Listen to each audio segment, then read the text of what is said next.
신앙에는 두 가지가 있습니다. 진짜 신앙과 가짜 신앙입니다.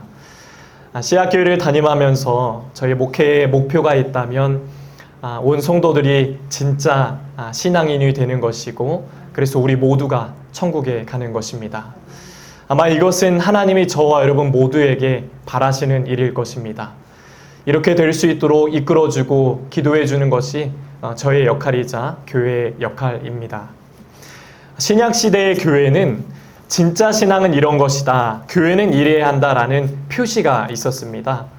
그 중에 하나가 사랑과 용서입니다. 하나님을 사랑하고 내 이웃을 내 몸처럼 사랑하라는 것입니다. 지난 시간에 나누었던 세리와 죄인을 포용의 은혜로, 사랑의 은혜로 품어주신 예수님의 모습을 떠올릴 수가 있습니다. 그럼 구약은 어땠을까요? 구약 시대에도 진짜 신앙과 가짜 신앙을 구분하는 표시가 있었습니다. 두 가지가 있었는데, 유대인의 관점으로 보면 금식하는 것과 안식일을, 오늘날은 주일 성수죠, 안식일을 지키는 것이었습니다. 구약 시대에는 어떻게 금식 생활을 했는가, 어떻게 안식일을 잘 지켰는가 하는 것이 그 사람의 신앙의 점수를 채점하는 기준이었습니다. 예수님은 본격적인 사역을 시작하시면서 이 바리새파 사람들과 충돌이 많았습니다. 오늘 본문도 그들과 충돌하시는 모습이 나오는데요. 그건 금식과 안식일에 대한 내용입니다. 지난 시간에 예수님이 세리였던 레위와 죄인들과 함께 식사를 하십니다. 이 사건은 굉장히 눈물나고 감격적인 사건이죠. 근데 옆에 있던 바리새인들은 표정이 안 좋습니다. 인상을 찡그리고 있어요. 그래서 사람들이 이런 질문을 던집니다. 오늘 18절 말씀해 보시면, 요한의 제자들과 바리새인들이 금식하고 있는지라 사람들이 예수께 와서 말하되, 요한의 제자들과 바리새인의 제자들은 금식하는데 어찌하여 당신의 제자들은 금식하지 아니하나이까? 라고 합니다. 여러분 혹시 금식 해보셨습니까? 저도 간간히 해봤지만 금식은 정말 쉽지가 않습니다. 예전에 제가 그 청년부를 담당했을 때, 청년부 수련회를 계획할 때 아무래도 준비할 게 많다 보니까 스태프들이 좀 필요했어요. 그래서 몇몇 청년들을 제가 섭외를 합니다. 땡땡아, 너가 이번에 이 수련회 이걸 좀 담당해주면 좋겠어. 너가 이 프로그램을 섬겨주면 좋겠어. 부탁을 하면요, 어떤 형제들이 이런 얘기를 해요. 그럼요 목사님, 제가 할게요. 저는 밥만 주면 뭐든지 열심히 합니다. 밥만 잘 챙겨주시면 저는 열심히 할 수 있습니다. 라고 얘기를 해요. 그러면 제가 아침 한 끼 정도는 좀 금식하는 프로그램을 좀 넣어볼까 하더라도 해볼까 하다가 이 밥 친구들 때문에 마음이 걸려서 그 눈총을 견딜 수가 없어서 해보진 못해봤거든요. 이 금식하는 게 쉽지가 않은 거예요. 굉장히 어렵습니다. 근데 이 금식 훈련을 제대로 하면 굉장히 유익한 영적인 훈련이 되기도 합니다. 여러분, 금식이 왜 우리에게 유익할까요? 바로 하나님을 향한 굶주림을 놓치지 않는 귀한 훈련이 되기 때문입니다. 미국의 신학자 존 파이퍼 목사님은 하나님께 굶주린 삶이라는 책에서 이렇게 주장을 합니다. 글 볼까요? 그리스도인의 금식의 뿌리는 하나님께 굶주린 향수다. 참된 금식은 하나님을 그리워하는 굶주림, 향수가 너무 강해 물리적인 식욕을 잃는 것이고, 동시에 물리적 식욕이 너무 강해서 하나님을 그리워하는 향수가 위협받기에 하나님을 향한 굶주림을 얻고자 싸우는 것이다. 그러면서 이렇게 말합니다. 우리가 진정 굶주려야 하는 대상은 하나님이며, 바른 금식을 통해 하나님을 향한 굶주림을 표현하고 훈련해야 한다. 라고 말합니다.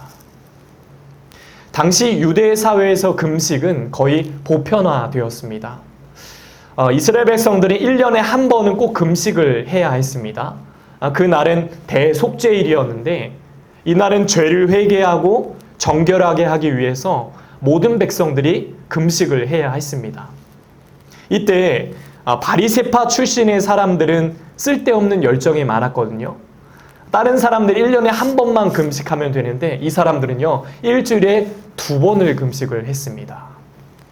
근데 재미있는 게요, 하루 종일 쭉 금식하는 게 아니라 아침 6시부터 저녁 6시까지만 금식을 하고 그 외의 시간은 다 먹을 수가 있었습니다. 그러면서 이렇게 얘기하는 거예요. 주님, 저는 저 사람들과 다르게 일주일에 2번이나 금식했습니다. 라고 얘기를 하죠. 그들은 사람들에게 보이기 위해서 금식한 겁니다. 창백한 얼굴을 하고요, 일부러 지저분한 옷을 입고 밖에 나와서 사람들에게 내 신앙을 존경해라, 이런 식으로 표시를 한 겁니다. 금식을 통해서 하나님을 바라본 게 아니라 남을 판단하고 정죄하는 일에 바빴다는 겁니다. 비판했다는 것이죠. 그래서 사람들이 예수님께 질문을 한 겁니다. 아니, 요한의 제자들과 바리새인의 제자들은 금식하는데 어찌하여 당신의 제자들은 금식하지 않습니까? 왜 안 합니까? 라고 묻는 거예요. 그때 예수님이 말씀하시는 겁니다. 혼인집에서, 결혼식장에서 사람들이 신랑과 함께 있을 때, 여기서 신랑은 예수님을 말합니다. 신랑과 함께 있을 때는 어떻게 금식할 수 있냐? 신랑과 함께 할 때는 금식할 수가 없다. 그러나 신랑을 빼앗겼을 때는, 바로 예수님의 십자가 죽음을 말하는 겁니다. 신랑을 빼앗겼을 때는 그때 금식하며 절제해도 충분하다라고 오늘 말씀하시는 겁니다. 여기서 우리는 바리새파 사람들의 이 마음의 소리를 집중해 볼 필요가 있습니다. 왜 당신의 제자들은, 왜 당신은 우리처럼 이렇게 금식하지 않습니까? 왜 안 합니까? 율법을 무시하는 겁니까? 전통을 무시하는 겁니까? 우리는 이렇게 일주일에 2번이나 금식하면서 하나님께 가까이 가는데 왜 당신들은 안 합니까? 라고 하는 것이죠. 그게 무슨 신앙입니까? 라고 남을 판단하고 비판하는 겁니다. 굉장히 교만한 것이죠. 이것은 금식에 대한 율법적인 해석이냐 은혜의 해석이냐의 문제입니다. 율법적으로 날짜를 지키고 형식을 지키고 힘든 티를 내야 금식하는 겁니까? 금식하는 목적은 무엇입니까? 그들은 목적은 생각하지 않고 오로지 방법만 생각한 것입니다.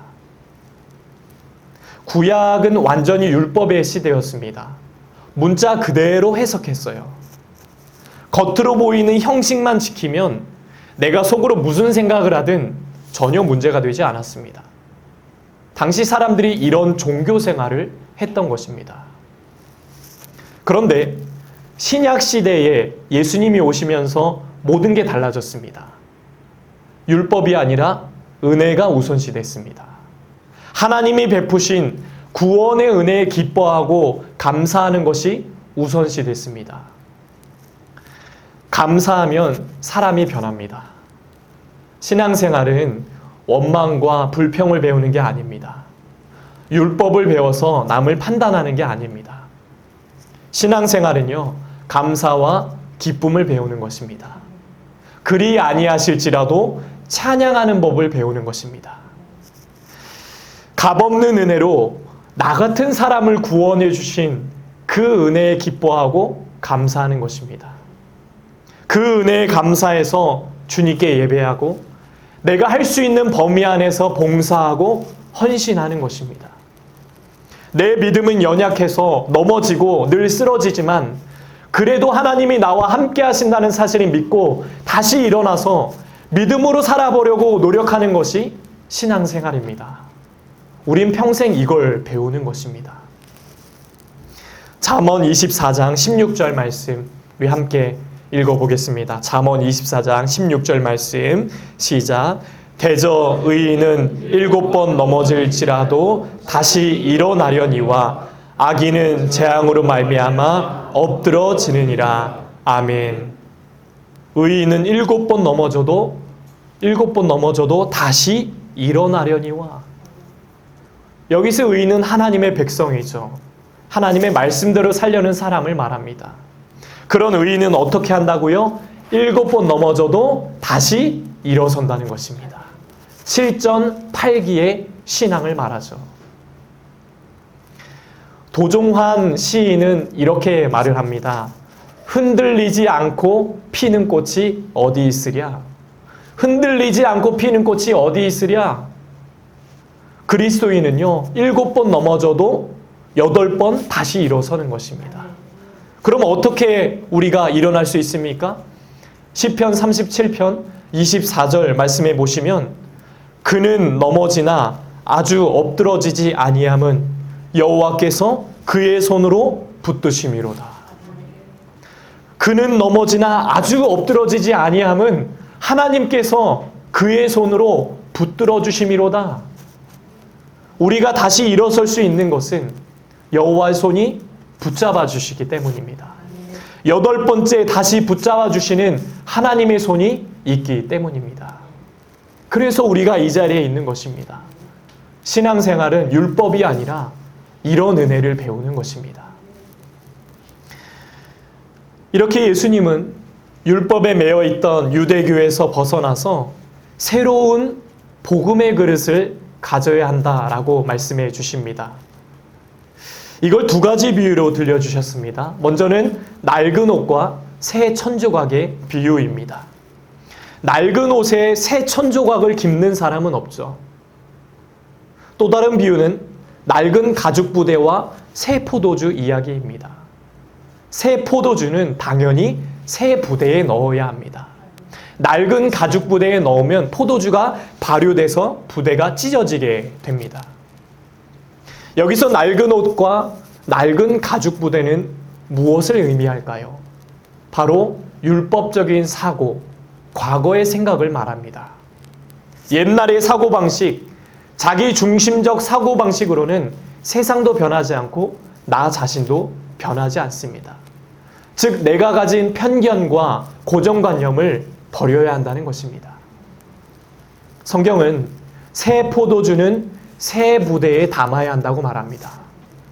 신앙은요, 나 자신을 깨는 것입니다. 자신의 생각을 바꿔야 합니다. 낡은 사고방식에서 벗어나야 합니다. 여기서 새 부대는요, 우리의 마음을 의미합니다. 우리의 마음. 새 포도주는 복음이신 예수님을 의미합니다. 바리새인들은요, 자신들의 틀에 예수님의 가르침을 맞추려고 했지만 실패한 겁니다. 그들이 갖고 있던 편견과 고정관념이 천국의 복음을 담을 수 없게 한 것입니다. 그래서 우리는 마음을 바꿔야 합니다. 말씀을 받아들이는 마음, 예수님을 어떤 편견 없이 받아들이는 부드러운 마음을 가져야 합니다. 예수님은 지금 이걸 말씀하신 것입니다. 김진우 목사님의 종의 복음, 이 종의 복음이라는 책에서 이 목사님이 이렇게 말을 합니다. 한국 교회는 새 부대가 되어야 합니다.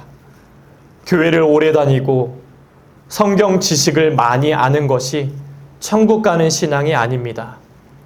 자신이 죄인임을 깨닫고 죄인을 부르러 오신 예수님을 영접하는 자가 바른 믿음을 가진 자입니다. 라고 합니다. 교회를 오래 다니고 신앙생활을 오래 하고 지식을 많이 갖는 것이 천국 가는 신앙이 아니라는 것이죠. 내가 죄인임을 깨닫고 나를 부르러 오신 예수님을 영접하는 자가 바른 믿음을 가진 자다라는 겁니다. 우리의 마음이 새 부대가 되길 원합니다. 여러분, 우리는 마음을 잘 지켜야 합니다. 마음을 잘 지켜야 돼요. 잠언 4장 23절 말씀에 보면 모든 지킬 만한 것 중에 더욱 너의 마음을 지키라. 생명의 근원이 이에서 남이니라. 마음이 굳어지지 않도록 마음을 잘 지켜서 새 포도주 되신 복음, 예수님의 말씀을 차곡차곡 담아가며 살아갈 수 있는 저와 여러분 되시기를 축복합니다. 이것이 우리의 살 길이라는 것입니다. 두 번째 문제는 안식일 논쟁입니다. 내용은 간단해요. 예수님의 안식일에, 오늘날로 하면 주일 성수라고 할지, 주일이라고 할 수가 있죠. 안식일에 이제 제자들과 함께 밀밭 사이를 지나가고 계셨는데 이 제자들이 배가 고팠는지 밀 이삭을 잘라서 손으로 비벼서 이렇게 먹었습니다. 이때 바리새인들이요, 그걸 본 거예요. 네 딱 걸렸어 지금. 너 지금 내가 봤어. 너 안식일을 어긴 거야. 너 지금 잘못된 거야 라고 비판을 합니다. 그러면서 예수님께 왜 당신 제자들이 안식일을 어겼는데 왜 가만히 있습니까? 왜 아무 말도 하지 않습니까? 우리 전통을 무시합니까? 그러자 예수님이 대뜸 갑자기 다윈 얘기를 꺼내십니다. 다윈 얘기를 언급하세요. 왜냐하면 그 당시 이 사람들, 유대인들은요, 아브라함과 다윈 얘기만 하면 꼼짝 못하거든요. 아브라함과 다윗이 이들의 삶의 기준이었기 때문입니다. 다윗과 그의 일행이 배가 고팠을 때 제사장만 먹을 수 있는 진설병을 먹은 겁니다. 율법에 따르면 그걸 먹으면 안 되는 사람들이 그걸 먹었던 것입니다. 그러면서 주님은 안식일은 사람을 위해서 있는 것이다. 인자는 안식일의 주인이다. 라고 말씀하십니다. 율법은 사람을 위해 있는 것이지 사람이 율법의 노예가 되어서는 안 된다. 라고 말씀하신 겁니다. 이 바리새파 사람들은요, 안식일을 지키려고 여러 가지의 법을 만들었습니다. 39개의 조항을 만들고 거기에 세부 조항을 다 넣습니다. 그리고 총 234개의 안식일을 잘 지킬 수 있는 법을 만들어서 사람들에게 이걸 지키라고 강요를 한 겁니다. 이게 얼마나 웃기냐면요, 안식일에는 불을 켜면 안 됩니다. 이거 스위치 켜면 안 됩니다. 이게 노동이 되는 겁니다. 켜면.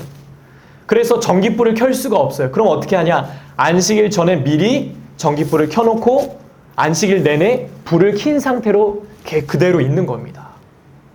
또 엄마가 아기를 안아줘야 하는데 그냥 안으면 문제가 안 돼요. 근데 아기 손에 뭔가가 이렇게 들려있으면 노동이 되는 겁니다. 그러니까 엄마는 아이를 안을 때 아이 손에 뭐가 있나 없나 이걸 보는 겁니다. 말도 안 되는 얘기죠. 또 안식일에는 여행을 하면 안 됩니다. 그러면 몇 킬로미터 이상을 가야 여행이라고 하는가라는 문제가 생기죠. 그래서 사람들은요, 2km 이상을 걸으면 안 된다라고 규정을 하고 있습니다. 이들은 이렇게 말도 안 되는 까다로운 율법을 만들어가지고 백성들에게 너 이거 지켜야 돼 라고 강요를 했던 겁니다. 그러니까 사람들이 이게 너무나도 무거운 짐이 되었던 것이죠. 그래서 예수님은 이 말씀을 하신 겁니다. 마태복음 11장 28절에서 30절에 보니까 수고하고 무거운 짐진 자들아 다 내게로 오라. 내가 너희를 쉬게 하리라. 나는 마음이 온유하고 겸손하니 나의 멍에를 메고 내게 배우라. 그리하면 너희 마음이 쉼을 얻으리니 이는 내 멍에는 쉽고 내 짐은 가벼움이라 하시니라. 수고하고 무거운 짐진 자들아 그러지 말고 다 내게로 오라는 것입니다. 예수님께로 오라는 겁니다. 내 짐은 가볍기 때문이다 라는 것이죠. 예수 믿는 사람은 주님 안에서 자유해야 합니다. 신앙이 우리를 억압해서는 안 됩니다. 오늘 기도 못했는데, 오늘 빠졌는데 어떡하지? 신앙이 우리를 억압해서는 안 됩니다. 요한복음 8장에 진리가 너희를 자유케 하리라 라는 말씀처럼 우리는 진리 위에 자유해야 합니다. 믿음 위에 자유해야 하는 것입니다. 안식일은 하나님을 기억하는 날입니다. 안식일은 주님이 베푸신 최고의 선물입니다. 우리는 일주일을 살아가면서 세상 일이 이리 치이고 저리 치입니다. 넘어지고 쓰러지는 게 인간의 모습이죠. 그렇게 연약한 우리를 회복시키시고 치유해 주시고 또 한 주간을 믿음으로 살아가는 힘을 주시기 위해서 안식일이라는 선물을 주신 것입니다. 안식일의 본질은 회복입니다. 하나님이 안식일을 주신 이유는 안식일을 지키며 하나님을 예배하는 우리에게 복이 되기 때문입니다. 우리가 안식일을 지키는 것이 아니라 안식일이 우리를 지켜주는 것입니다. 안식일이 하나님과 우리의 관계를 지켜주는 것입니다. 그래서 우리가 어떻게든 주일 성수를 하는 겁니다. 불가피하게 가정이나 직장의 이유로 못 나오더라도 어떻게든 지금 있는 그 자리에서 하나님을 만나려고 말씀과 기도를 지켜내는 안식일 신앙, 그 안식일이 우리를 지켜주는 것입니다. 저와 여러분이 지키는 이 안식일 신앙, 주일 성수가 또 한 주간의 우리의 삶을 지켜줄 것입니다. 이런 복을 늘 누리며 살게 되시길 간절히 바랍니다. 오늘 바리새파 사람들이 예수님과 논쟁을 합니다. 우린 이렇게 일주일에 2번씩이나 금식을 하는데 왜 당신은 안 합니까? 당신 제자들은 안식일인데 밀 이삭을 잘라서 먹었어요. 안식일을 어긴 거예요. 율법을 어긴 겁니다. 그게 무슨 신앙입니까? 라고 예수님께 손가락질을 하는 겁니다. 근데 예수님은 이 모든 걸 이렇게 평가하십니다. 이건 잘못된 신앙이다. 그리스도인이면 이 정도 금식은 해야지. 주일 예배 이렇게 드려야지. 기도는 이렇게 해야지. 헌금은 이렇게 해야지. 봉사는 이 정도 해야 되지 않아? 나 이 정도면 경건하지 않아? 이게 바리새인의 모습입니다. 주님은 이걸 가짜 신앙, 믿음은 없이 열심만 내는 잘못된 신앙이라고 평가하십니다. 어느 유치원 선생님이 엄마들에게 종이를 나눠주고 질문을 했어요. 지금 유치원에 다니고 있는 당신의 자녀들이 앞으로 어떤 사람이 되면 좋겠습니까? 엄마들이 많은 답을 썼습니다. 의사, 판검사, 교수, 경찰. 근데 어떤 한 엄마가요, 아주 색다른 답을 썼습니다. 이렇게 적었어요. 미안합니다. 제 잘못입니다. 라고 말할 줄 아는 사람이 되길 바랍니다. 라고 했다는 겁니다. 미안합니다. 다 제 잘못입니다. 라고 말할 줄 아는 우리 아이가 되면 좋겠습니다. 라고 했다는 겁니다. 참 훌륭한 어머니 아닙니까? 이걸 제가 신앙의 관점으로 바꿔봤습니다. 이런 질문입니다. 당신은 앞으로 어떤 그리스도인이 되고 싶으십니까? 아마 바리새인들이 이렇게 쓸 거예요. 저는 일주일에 금식 3번 하는 사람이요. 평생 새벽기도 한 번도 안 빠지는 사람이요. 그 누구보다 헌금 제일 많이 내는 사람이요. 구제를 제일 많이 해서 뉴스에 나오는 사람이요. 이게 바리새인의 답변일 겁니다. 근데 주님이 원하시는 답변은 아마 이것이 아닐까요? 주님, 죄송합니다. 다 제 잘못입니다. 제가 변하겠습니다. 제가 주님 마음 닮아가겠습니다. 라고 말할 줄 아는 그리스도인이 되고 싶습니다. 이게 주님 마음 아니겠습니까? 찬송가 280장에 보면 천부여 의지없어서라는 찬송이 나오죠. 거기 1절은 이렇게 됩니다. 천부여 의지없어서 손 들고 옵니다. 주 나를 외면하시면 나 어디 가리까. 내 죄를 씻기 위하여 피 흘려 주시니 곧 회개하는 마음으로 주 앞에 옵니다. 주님은 우리가 어떤 그리스도인이 되길 원하십니까? 곧 회개하는 마음으로 주님 앞에 나오는 사람. 남을 판단하고 정죄하고 비판하는 사람이 아니라 제가 잘못했습니다. 제가 변하면 됩니다. 제가 예수 제대로 믿겠습니다. 그렇게 나 자신을 돌아보고 또 돌아보고 어떻게든 주님 뜻대로 살려고 애쓰는 사람을 주님이 원하신다는 것입니다. 형식보다 중요한 건 내용입니다. 하나님은 결과가 아니라 과정을 보십니다. 사람은 외모를 봐요. 그 사람의 신앙의 직분을 봅니다. 권사냐, 장로냐, 집사냐, 목사냐, 직분을 봐요. 사람의 신앙의 연수를 봅니다. 얼마나 예수 오래 믿었느냐. 그러나 하나님은 중심을 보십니다. 그 사람이 얼마나 오래 믿었냐, 안 믿었냐 상관없이 중심을 보십니다. 다윗이 왜 위대합니까? 그의 마음 중심에는 늘 하나님이 계셨습니다. 다윗은 말합니다. 시편 16편 8절 말씀해 보시면 내가 여호와를 항상 내 앞에 모심이요 그가 나의 오른쪽에 계심으로 내가 흔들리지 아니하리로다. 하나님이 나의 오른쪽에 계심으로 내가 흔들리지 아니하리로다. 항상 혼자 있을 때도, 가정에 있을 때도, 직장에 있을 때도, 성공했을 때도, 모든 걸 다 잃어버렸을 때도 항상 그 마음 중심에 하나님을 모셨다는 겁니다. 그래서 다윗은 하나님 마음에 합한 자로 인정받는 인물이 되었다는 겁니다. 하나님은 우리의 중심을 보십니다. 위선이 아니라, 가짜가 아니라 진짜 신앙이 되길 원하십니다. 그건 바로 주님, 제 삶의 주인은 하나님이십니다. 제가 평생 주님을 모시겠습니다. 저를 변화시켜 주시옵소서.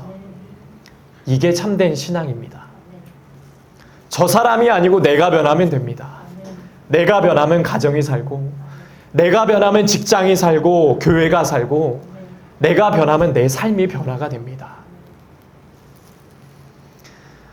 저와 여러분 모두가 이 혼란하고 험악한 세상 가운데 정말 예수 잘 믿는 사람들 되시길 바랍니다. 주님 뜻대로 잘 변화되어서 참된 신앙이 되시길 바랍니다. 그래서 하나님의 기쁨이 되고 주님께 인정받는 인물로 이 역사에 남는 저와 여러분 되시길 주님의 이름으로 간절히 축복합니다. 이제 함께 찬양하고 기도하겠습니다. 나는 주를 섬기는 것에 후회가 없습니다. 함께 찬양합니다.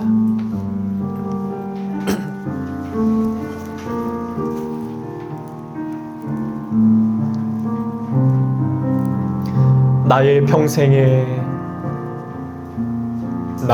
평생에 가장 복된 일은 내가 예수님을 만난 것이라. 나의 평생에 가장 잘한 일은 내가 예수님을 주로 섬긴 것이라. 이 세상 살 동안 내가 걷는 길이 때론 험하여서 넘어질 때도 주의 강한 손이 나를 붙드시니 내가 예수님만 주로 섬기며 살리. 나는 주를 섬기는 것에 후회가 없습니다. 내가 걸어온 모든 시간 다 주의 은혜니 내가 걸어갈 모든 날도 주만 섬기며 살리. 오직 예수 이름 부르며 살아가. 나는 주를 섬기는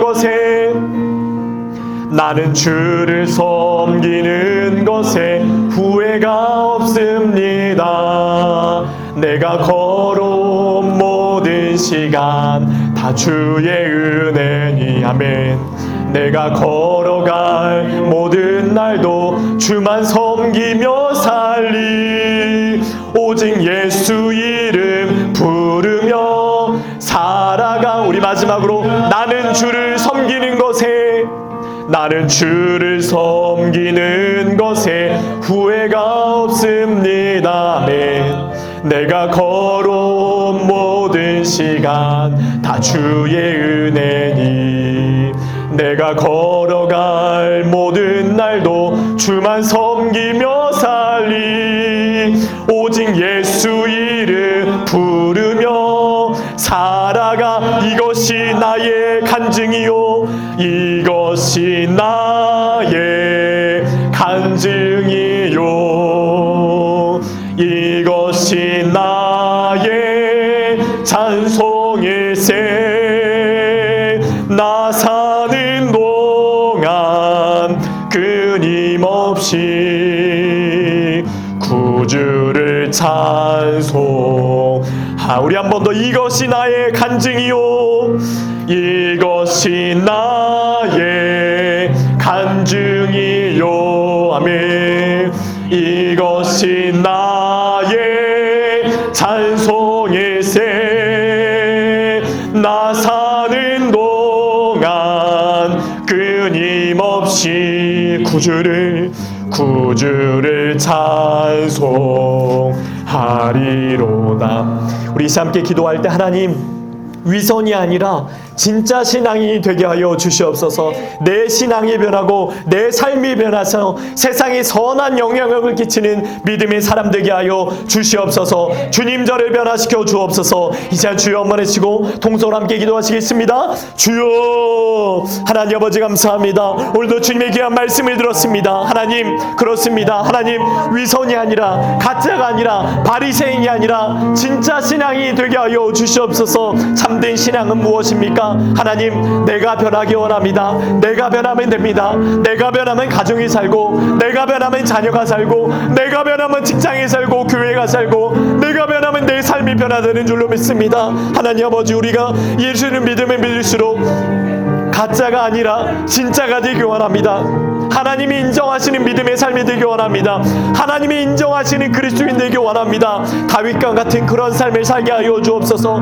내가 여호와를 항상 내 앞에 모시며 그가 나의 오른쪽에 계심으로 내가 흔들리지 아니하리로다. 하나님, 우리의 마음을 잘 지키게 하여 주옵소서. 힘들고 어려운 세상 가운데 살아가면서 우리가 누구를 의지하겠습니까? 누구를 바라보겠습니까? 하나님을 바라보기 원합니다. 하나님만 의지하기 원합니다. 예수님만 바라보고, 괴로울 때 주님을 바라보고, 슬플 때 주님을 바라보고, 주님을 의지하며 살아갈 수 있는 믿음을 더하여 주시옵소서. 무엇이 소망이 있습니까? 세상에 소망이 없습니다. 이 세상에 소망이 없고 사람들에게 소망이 없습니다. 우리의 소망은 오직 예수, 나의 소망 되시는 예수님을 바라보게 하여 주옵소서. 힘들고 어려워도 주님을 바라보고 주님을 의지하며 주님만을 평생 보시며 살아갈 수 있는, 그래서 하나님으로 인해서 믿음의 삶을 더 기쁜 삶, 더 행복한 삶을 살아갈 수 있도록 인도하여 주시옵소서. 하나님, 도와주시옵소서. 참된 신앙이 되기 원합니다. 가짜가 아니라, 위선이 아니라 진짜가 되기 원합니다.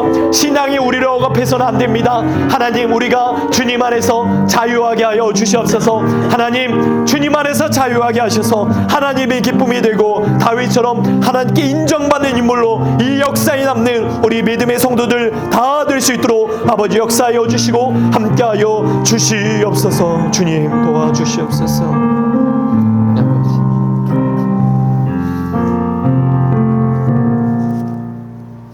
하나님 아버지, 우리의 신앙이 남을 판단하기에 바쁜 바리새인은 아니었는지 돌아보길 원합니다. 사람에게 보이려고 하는 모습이 있었다면 주여 용서하여 주옵소서. 중심을 보시는 하나님, 가짜가 아니라, 위선이 아니라 진짜 그리스도인이 되게 하여 주옵소서. 내가 변하겠습니다. 내가 변하면 됩니다. 나의 편견, 나의 고정관념을 내려놓겠습니다. 순수한 믿음 위에 주님께 인정받는 삶이 되게 하여 주옵소서. 내가 변해서 가정과 직장이 살고, 내가 변해서 교회가 살고, 내 삶이 변해서 세상에 선한 영향력을 끼치는 믿음의 사람들 되도록 축복하여 주시옵소서. 이제는 우리 주 예수 그리스도의 은혜와 하나님 아버지의 넘치는 사랑하심과 성령의 가망없는 역사 교통하심이 사람이 아닌 주님을 바라보며 위선이 아닌 진짜 그리스도인을 살기 원하는 우리 씨앗의 성도들과 가정과 자녀들과 일터 위에 이제부터 영원토록 함께 하시기를 간절히 축원하옵나이다. 아멘. 아버지.